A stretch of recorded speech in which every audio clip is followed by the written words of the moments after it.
जय हिंद दोस्तों, स्वागत है आप सबका शार्प स्टेपर कम्युनिटी में। सो वी डिस्कसिंग साइंस घटना चक्र एंड आज हम स्टार्ट करेंगे from the chapter of nuclear physics. इसके अलावा हम डिस्कस कर रहे हैं ज्योग्राफी इवनिंग में और हिस्ट्री, इकोनॉमिक्स, इकोलॉजी की पूरी प्लेलिस्ट आपके लिए अवेलेबल है, तो वो आप चेक कर सकते हैं। देखिए, इसके अलावा अगर हम देखें तो करंट अफेयर्स में आई दृष्टि घटना चक्र करंट अफेयर्स की भी पूरी प्लेलिस्ट आपके लिए अवेलेबल हो चुकी है, तो वो भी आप अभी अपकमिंग एग्जाम्स जो हैं उसमें हेल्पफुल रहेगी ऑब्वियसली, बट जो भी अपडेशंस हैं वो टाइम टू टाइम कर दिए जाएंगे।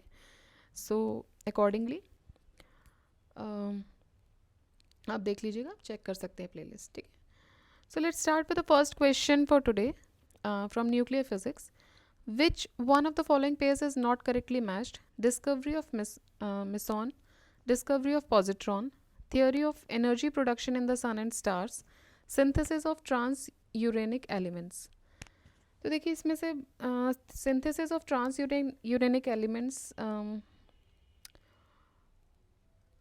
एनरिको फर्मी इन्होंने नहीं किया था। 1935 में मेसॉन पार्टिकल्स डिस्कवर किए गए थे जैपनीज फिजिसिस्ट हिदेकी युकावा के द्वारा, this is correct.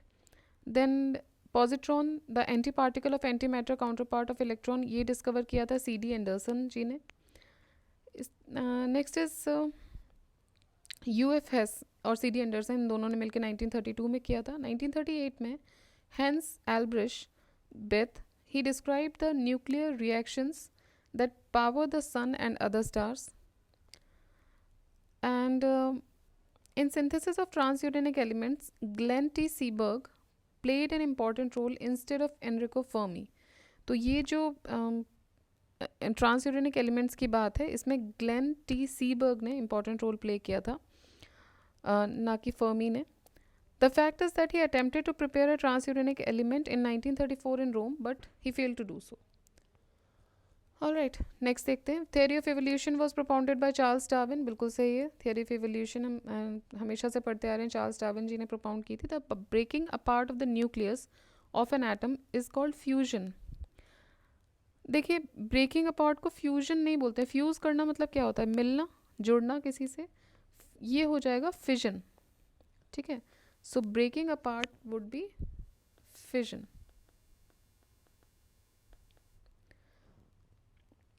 Dry ice is nothing but solid carbon dioxide, सही है। Telephone was invented by Graham Bell. So option B is the incorrect one. Fission क्या होता है? It is a process in which the nucleus of an atom splits into smaller parts. Next is statement और reasoning का question है। Statement is Ernst Rutherford said in Royal Society that a man will never be able to get nuclear energy.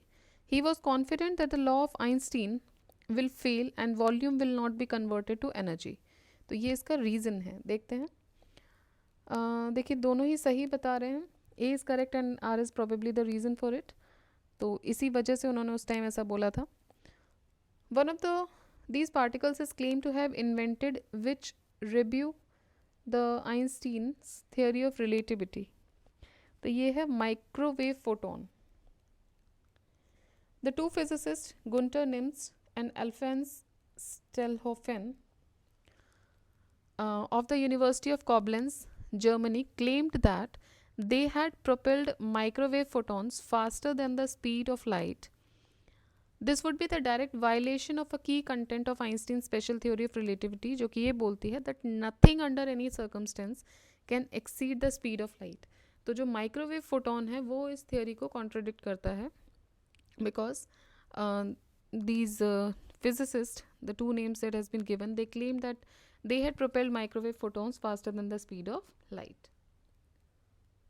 ठीक है। Cyclotrons are used to accelerate. Okay, cyclotrons are used to accelerate what? So they are used to accelerate protons. Cyclotron is a machine used to accelerate charged particles such as alpha particle, deuteron, proton, etc. up to a very high speed. Which of the following can be used to confirm whether drinking water contains a gamma emitting isotope or not? So, scintillation counter. Scintillation counter can be used to confirm whether drinking water contains a gamma emitting isotope or not. Scintillation counter एक instrument होता है, किस लिए? For detecting and measuring the ionizing radiation by using the excitation effect of incident radiation on a scintillator material and detecting the resultant light pulses. The energy of sun is released due to, so energy क्यों कैसे release होती है? Fusion की वजह से, fission की वजह से, ऑक्सीडेशन रिएक्शन की वजह से या रिडक्शन रिएक्शन की वजह से. तो एनर्जी जो होती है रिलीज होती है वो फ्यूजन रिएक्शन की वजह से होती है. The sun produces energy by nuclear fusion in its core. Since there is a huge amount of hydrogen in the core, these atoms stick together and they fuse into helium atom. ठीक है, तो ये जो atoms होते हैं ये stick हो जाते हैं और ये फ्यूज़ करके एक हीलियम एटम प्रोड्यूस करते हैं. और ये जो एनर्जी है वो फिर रेडिएट होती है from the core and moves across the solar system. और ये मेन सोर्स ऑफ एनर्जी है from the sun and the star, for the sun and the stars. Besides that gravitational contraction in stars is also the source of their energy. तो इसके अलावा जो gravitational contraction होता है stars में वो भी उनकी सोर्स ऑफ एनर्जी होती है.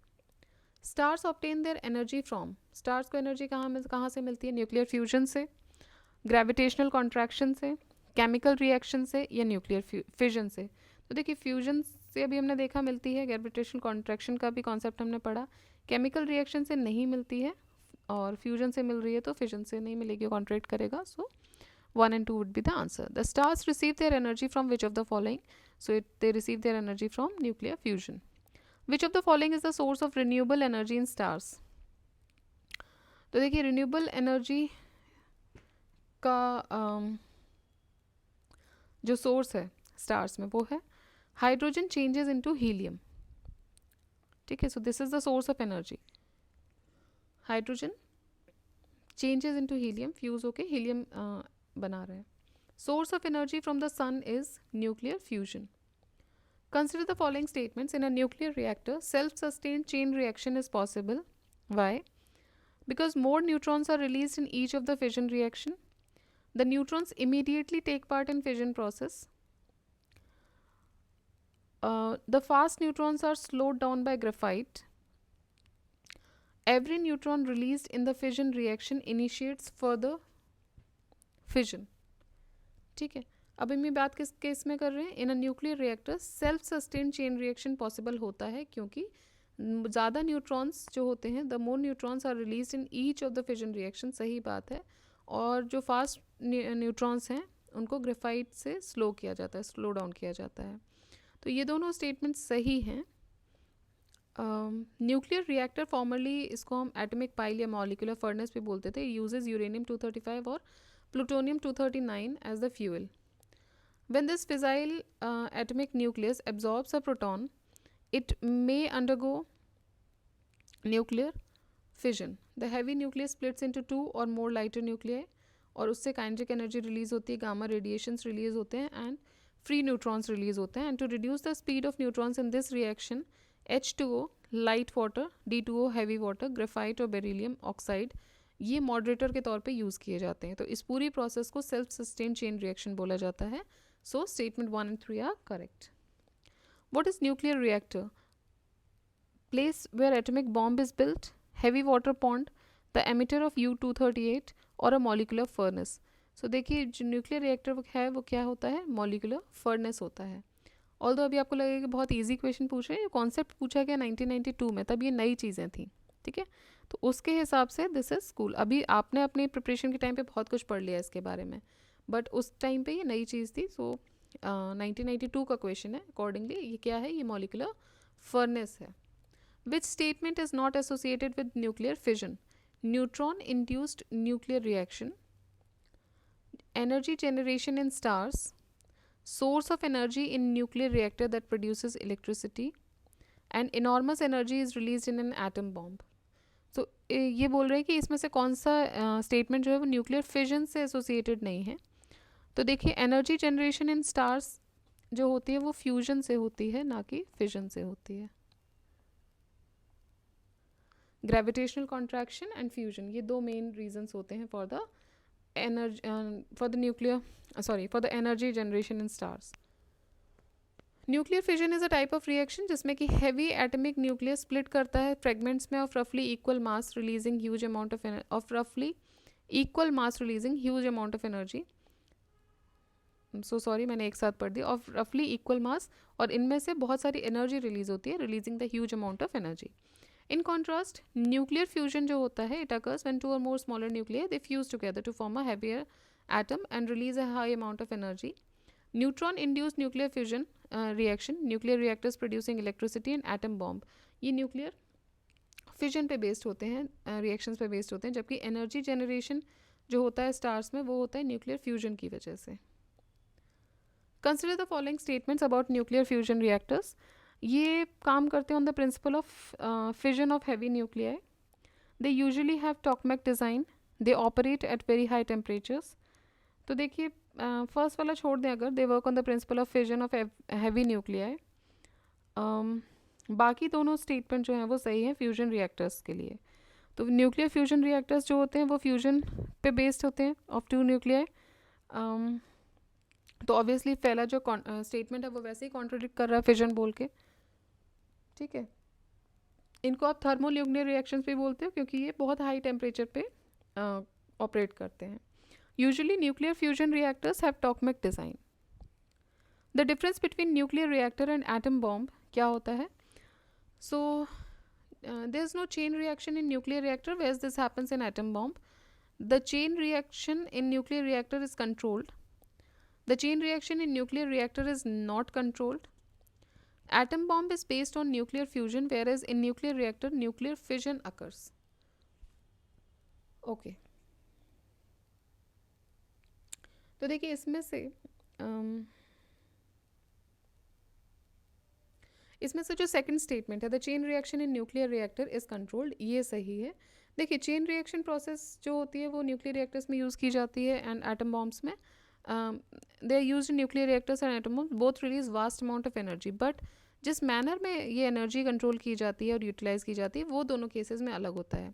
जैसे कि न्यूक्लियर रिएक्टर्स की बात करें तो जो रिएक्शन होता है वो it is moderated and controlled for peaceful purposes. तो हमने देखा था कि बहुत सारे मॉडरेटर्स यूज़ हो रहे थे, ग्रेफाइट यूज़ हो रहा था. ठीक है, आपको याद हो अगर हमने यहाँ पढ़ा था. देखिए, to reduce the speed of neutrons in this reaction, light water that is H2O, heavy water that is D2O, graphite and beryllium oxide, ये मॉडरेटर के तौर पे इस्तेमाल किए जाते हैं. ठीक है, तो ये कंट्रोल किया जा सकता है, दे कुड बी कंट्रोल्ड. जबकि न्यूक्लियर रिएक्शन में, न्यूक्लियर बॉम्ब्स में अगर हम बात करें तो जो रिएक्शन होता है वो अनकंट्रोल्ड होता है. With reference to radioactivity, which of the following statement is और are correct? So radioactivity के रेफरेंस में अगर हम देखें तो it is a nuclear property and hydrogen bomb is prepared on the principle of nuclear fission. ठीक है, so nuclear property है और हाइड्रोजन बॉम्ब जो होता है वो किसके, it is prepared on the principle of nuclear fission. So सिर्फ एक स्टेटमेंट ही इसका सही है. रेडियो एक्टिविटी एक न्यूक्लियर फिनोमिना है. It is the process of spontaneous emission of alpha beta gamma radiations from the nuclear of an atom. तो statement 1 तो हो जाता है करेक्ट. स्टेटमेंट 2 की अगर बात करें तो it is incorrect, as hydrogen bomb is prepared on the principle of nuclear fusion. ठीक है, the important nuclear fuel available in India in abundance is, India में जो अवेलेबल है वो है thorium.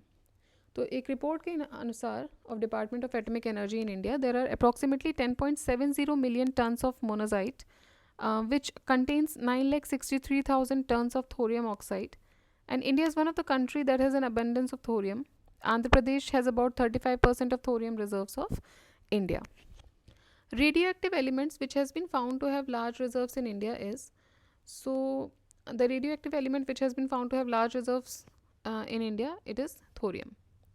To meet its rapidly growing energy demand, some opine that India should pursue research and development on thorium as the future fuel of nuclear energy. इस context में अगर हम देखें तो what advantage does thorium hold over uranium? तो thorium का advantage क्या है यूरेनियम के ऊपर अगर हम देखें तो thorium is far more abundant in nature than uranium. ठीक है, सही बात है, हमारे पास भी है. On the basis of per unit mass of mined mineral, thorium can generate more energy compare to natural uranium.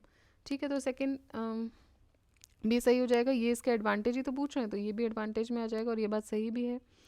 Third अगर हम देखें तो thorium produces less harmful waste when compare to uranium. So this is also true, ये भी ठीक है.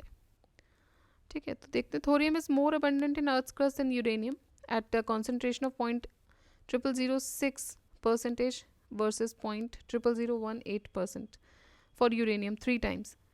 On the basis of per unit mass of mined mineral, thorium can generate more energy compared to natural uranium. Thorium cycles exclusively allow thermal breeder reactors as opposed to fast breeder reactors. Thorium cycle does not irradiate uranium-238 and therefore does not produce transuranic bigger than uranium atoms like plutonium, americium, curium, etc. ये जो transuranics होते हैं they are major health concern, long term nuclear waste एक तरीके से इनको माना जाता है. And thorium fuel generates no new bomb usable material in the waste profile. ठीक है, तो ये कुछ फ़ायदे हैं थोरियम के over uranium. Which of the following element is not included as nuclear fuel? So cadmium is not included as a nuclear fuel. Thorium, uranium, plutonium ये तीनों ही न्यूक्लियर फ्यूल हैं. Identify the mineral not associated with atomic power. So it is chromium. Monazite, thorium, beryllium ये atomic power से कहीं ना कहीं related है. Monazite is a primary ore of thorium जो कि nuclear fuel के तौर पे use होता है. Beryllium oxide is used as a moderator. But chromium का कोई role नहीं होता है इस सब में. Which of the following is not a fuel element? So uranium, thorium, radium, helium. Helium is not a fuel element. All the radioactive elements can be used as nuclear fuel. Helium एक inert gas है. It does not form compound or react with any other element. Which of the following cannot be used as a nuclear fuel? देखिए, calcium को आप nuclear fuel के तौर पे use नहीं कर सकते. सिंपली इसको अपनी डाइट में लाओ, कैल्शियम की कमी मत होने दो, लेकिन न्यूक्लियर एनर्जी इससे नहीं बनेगी. So most common fissile nuclear fuels are uranium 235 and plutonium 239. Thorium is more abundant in nature than uranium. Thorium can be used as a nuclear fuel through breeding to uranium-233. Calcium is not used as a nuclear fuel. Which is not used as atomic fuel? Uranium, thorium, plutonium, lead. Lead is not used as an atomic fuel. The principle of atomic bomb is based on. तो देखिए ये based होता है nuclear fission पे. ठीक है, निकलती जा रही है एनर्जी, फिजन होती जा रही, टूटता जा रहा है. So nuclear weapon a device designed to release energy in explosive manner, जो कि रिजल्ट होता है फिजन का. फ्यूजन कॉम्बिनेशन होता है both the processes. The principle of atomic bomb is based on the principle of nuclear fission. While fusion weapons जो होते हैं उनको आप थर्मो न्यूक्लियर बॉम्ब से हाइड्रोजन बॉम्ब बोलते हो. एनरिच्ड यूरेनियम और प्लूटोनियम ये फिजाइल मटेरियल के तौर पे यूज़ होते हैं एटमिक बॉम्ब्स में. विच of the following is use in the preparation of nuclear bombs? So uranium का यूज़ किया जाता है. With reference to radioactivity, which of the following statement is or are correct? Radioactivity एक nuclear property है. Hydrogen bomb जो होता है वो प्रिपेयर किया जाता है on the principle of nuclear fission. तो आपको सिलेक्ट करना है. सो देखिए, रेडियो एक न्यूक्लियर प्रॉपर्टी है, बिल्कुल सही बात है. हाइड्रोजन बॉम्ब जो होता है वो न्यूक्लियर फ्यूजन के प्रिंसिपल पे चलता है, ना कि न्यूक्लियर फिजन पे. एटम बॉम्ब जो होता है उसको हम फिजन के तौर पे बोलते हैं. देखिए, the principle of atomic bomb ये फिजन पे बेस्ड होता है, जबकि अगर आप बात करोगे हाइड्रोजन बॉम्ब की या थर्मोन्यूक्लियर बॉम्ब्स की तो वो फ्यूजन रिएक्शन पे बेस्ड होते हैं. ठीक है, हाँ. सो आगे देखते हैं. नेक्स्ट, ये हमने देख ही लिया ऑलमोस्ट. देखिए, hydrogen bomb is prepared on the principle of nuclear fusion, जिसमें कि न्यूक्लियर जो होते हैं आइसोटोप्स ऑफ हाइड्रोजन के, they combine under extremely high temperature to form the nuclear helium nucleus. The working principle of atom bomb is nuclear fission of uranium and the working principle of hydrogen bomb is, so hydrogen bomb का होता है nuclear fusion.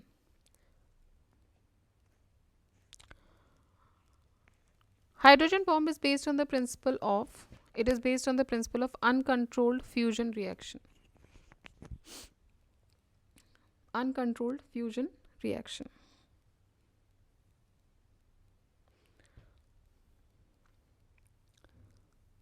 देखिए, याद रखिएगा, uncontrolled हम बोल रहे हैं. ठीक है, कंट्रोल्ड फ्यूजन रिएक्शंस भी होते हैं, जैसे हम न्यूक्लियर रिएक्टर्स में देख रहे हैं. Uncontrolled fusion reaction hydrogen bomb में यूज़ हो रहा है. एटमिक बॉम्ब की बात करते हैं हम तो वहाँ पे फिजन रिएक्शन से होता है. Hydrogen bomb was developed by, किसने डेवलप किया था? एडवर्ड टेलर ने. So Edward Teller one of the most famous scientist of 20th century, इनको फादर ऑफ हाइड्रोजन बॉम्ब भी बोलते हैं. And he was born in January 1908 in Hungary. In November 1952, US conducted its first nuclear test of a fusion bomb or a hydrogen bomb at Eniwetok in Marshall Island. Enriched uranium क्या होता है? Enriched uranium होता है natural uranium जिसमें कि radio active U-235 isotope is increased artificially. उसको आप artificially जब इंक्रीज करते हो, enriched uranium. It is a type of uranium in which the proportion of uranium-235 isotope has been increased from the natural level by the process of isotope separation. The ultimate product of radioactive disintegration of uranium is. So, ultimate product of radioactive disintegration of uranium is, so it is lead. A radioactive substance that has a half-life of 4 months, 3/4 of substance would decay in. कोई ऐसा radioactive substance जिसकी half life 4 महीने की है, सो उसका 3/4 substance DK होने में कितना टाइम लगेगा? So it will take 8 months to decay the 3/4 of the substance. देखिए टी हाफ या हाफ लाइफ बोलो आप किसी भी सब्सटेंस की, तो वो है मान लीजिए 4 महीने. सो रिमेनिंग क्वांटिटी कितनी हो गई? 1 - 3/4 की हम बात करें, 3/4 ऑफ द सब्सटेंस कितने में डीके हो जाएगा? तो 1/4 रिमेनिंग क्वांटिटी है. फॉर्मूला के according 1/4 is equal to 1/2 to the power n. ठीक है. सो यहाँ से आपको मिल जाएगा, अगर आप 1/2 को भी स्क्वायर में डाल दोगे तो आपको मिल जाएगा n की पावर 2. सो 3/4 पार्ट डीके होने में आपको लगेगा. ऑल राइट, सो 2 × 4 8 months हो जाएंगे आपके. The half life of a radioactive element is 5 years and the fraction of radioactive substance जो कि बचेगा 20 साल बाद, वो क्या होगा? तो वो होगा 1/16, क्योंकि टी हाफ यहाँ 5 साल है. 20 साल बाद 20/5 equals to 4 × T half. So basically 4 × T half, remaining quantity हो जाएगी 1/2 to the power 4, so 1/16. Half life of a radioactive substance is 10 days. It means there will be, तो किसी रेडियोएक्टिव सब्सटेंस की हाफ लाइफ 10 days है, तो क्या होगा? Decay of 3/4 substance in 20 days आपको देखने को मिलेगा. देखिए half life of a radioactive substance अगर 10 days है, इसका मतलब ये कि अगले 10 दिनों में there will be half of the remaining radioactive substance. So in total 20 days कितना होगा? There will be a decay of 75% और 3/4 of the substance. All right, तो इससे आपका जो निकलेगा decay of 3/4 of substance in 20 days. Which one of the following is not radioactive? Astatine, francium, triticum, zirconium. तो देखिए जिरकोनियम जो होता है वो it is not radio active. ठीक है, जिसका एटॉमिक नंबर 40 है and is not radio active element. Generally those elements जिनका एटॉमिक नंबर अबव 80 होता है उनको रेडियो एक्टिव मानते हैं, एक्सेप्ट टेक्नीटियम एंड प्रोमेथियम. ये दोनों रेडियोएक्टिव एलिमेंट्स हैं जिनका एटॉमिक नंबर 80 से कम है. And according to the question, astatine atomic number 85 and francium atomic number 87 are radioactive elements, जबकि tritium is a radioactive isotope of hydrogen. Which uranium isotope is used in nuclear power plants?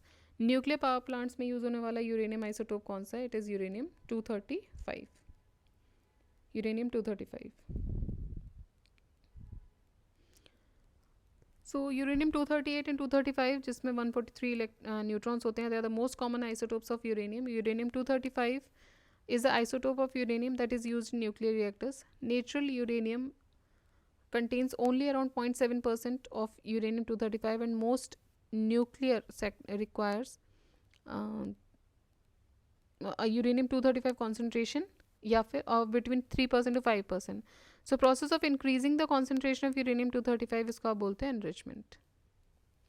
Which metal can be used for producing electricity? So it is uranium which can be used for producing electricity. The main use of uranium in the civilian sector, वो क्या होगा? अब civilian sector में भैया bombs की ज़रूरत तो नहीं है, वो डिफेंस ही अपने पास रखता है. यूज़ कब करना है, बनाना कब है. बट अगर हम सिविलियंस में देखें तो इस सेक्टर में फ्यूल न्यूक्लियर पावर प्लांट्स ये मेनली ज़रूरी है। एंड 1 kg ऑफ यूरेनियम 235 जो है वो basically theoretically 20 TJ energy produce करता है, which is equivalent to 1500 tons of coal. Radioactive substance emits, क्या एमिट करता है? अल्फा बीटा गामा रेज, क्या एमिट करेगा? तो ये तीनों ही रिलीज करता है। Radioactive elements that have unstable nucleus, so when the nuclear are considered unstable they radiate alpha beta and gamma radiation, और ये कन्वर्ट किया जाता है into stable element. This type of radiation is not basically this type of radiation is not visible for naked eyes, ठीक है। So they radiate alpha beta and gamma radiation, और इसमें आपको कन्वर्ट कर दिया जाता है स्टेबल एलिमेंट में।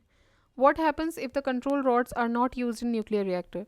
तो देखिए अगर कंट्रोल रॉड्स का यूज़ नहीं करोगे न्यूक्लियर रिएक्टर में तो चेन प्रोसेस जो है वो आउट ऑफ द बाउंड्स चली जाएगी। Control rod constitutes a real time control of fission process which is crucial for both keeping the fission chain reaction active and preventing it from accelerating beyond control. These rods are composed of chemical elements such as boron, silver, indium, cadmium, etc. Which of the following is India's first nuclear plant? So India का पहला nuclear plant जो होगा जो था वो कौन सा था? So it was Tarapur atomic power station. ये पहला न्यूक्लियर पावर प्लांट था जो कि इस्टेब्लिश हुआ था इंडिया में, विच बिकम्स ऑपरेशनल इन 1969, और ये पालघर डिस्ट्रिक्ट महाराष्ट्र में है। इसका ओरिजिनल कैपेसिटी 320 मेगावाट है। एंड 2005 में 540 megawatt pressurised heavy water reactors ये भी ऑपरेशनल थे तारापुर में। इंडिया का पहला एटॉमिक पावर स्टेशन जो है दैट इज़ बाग, Tarapur atomic power station, Narora atomic power station and none of the above. So देखिए पहला जो था that was Tarapur atomic power station. India's first nuclear reactor Apsara 1956, CIRUS 1960 were established at Bach and Trombe. However, they are just only research reactors. So according to the question, हम तारापुर को पहला मानेंगे।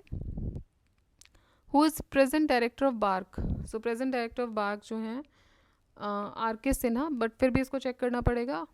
All दो इस तरह के क्वेश्चन अब पूछे गए हैं MPPSS में 2010 में, बट जनरली नहीं पूछे जाते अगर अनटिल एंड अनलेस कोई बड़े चेंजेस ना हुए हों, ठीक है।